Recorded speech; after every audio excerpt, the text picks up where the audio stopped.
may not have been asked this, but you mentioned Jon Jones. What do you think about the fact of his failed drug test and how it may affect his career here at the UFC? Yeah, I mean, it's like I said, it's very unfortunate. I give Jon Jones a bit of a doubt that obviously I just cannot see Jon Jones going, look, here we go. I just can't see that happening. Obviously, you know, you have the, you know, allegations of people saying that he was set up and all that stuff, but from my point of view is that it's very hard to fail a drug test. It's very, very, very hard. Okay, I do not take any supplements. I don't care how many days you train or how many hours you train a day. If you're training 10 or 15 hours a fucking day, you need a new coach. I'm sorry. Nobody should be training for 15 hours a day. And if you are training 15 hours a day, you need to hire a dietitian that's going to feed you what you need to be able to supplement, so you don't have to go out and take processed things to help you get by. That's what the supplement is for. It's for you who can't make it to the gym and get a protein shake or whatever. That's what it's for. But how drug tests go, if you don't know, USADA comes out, you whip out your dick, you piss in one cup, you got a cup full of urine, there's A sample, B sample, you pour some in A sample, you pour some in the B sample, you put on a tight lock seal. The only thing that can open it is a laser machine, I've been told, in Utah, Salt Lake City, which is USADA headquarters. And if the A sample is contaminated, most likely the B sample is going to be contaminated. Now, if the B sample comes back negative, then that means somebody tampered with the A supplement. So if somebody tampered with the A supplement, the only person who's dealing with that sample is me and the USADA guy. That's the only people who are dealing with it. Unless you have some guy who's in the back doing this in it, then you have somebody, you have, you know, a spy in your gym. But it's very hard to fill a drug test. Now when I get drug tests, I don't even fucking look at the results because I already know I'm fucking good. So, what do you think of Malky's? He said today that he thought that it was unfair for how they released information and that they should let the B sample come to fruition first.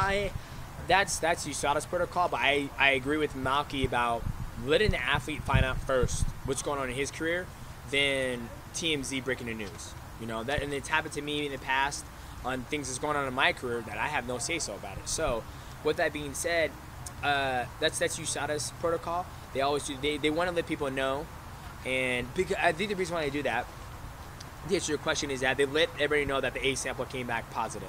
Then Jon Jones has, or anybody has, the right to go out to Utah, to the actual lab and facility, to see the B sample be open and then test right in front of it. Because when our samples go to the lab, nobody has no idea whose sample is coming in. We're all marked by a unanimous number. So when I get my sample, it might say 266199.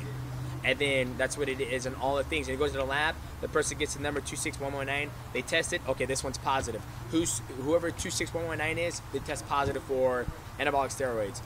Person goes back, okay, that was X, Y, and Z. X, Y, and Z, you test positive, you need to come down to Salt Lake City if you want to appeal, it's your choice.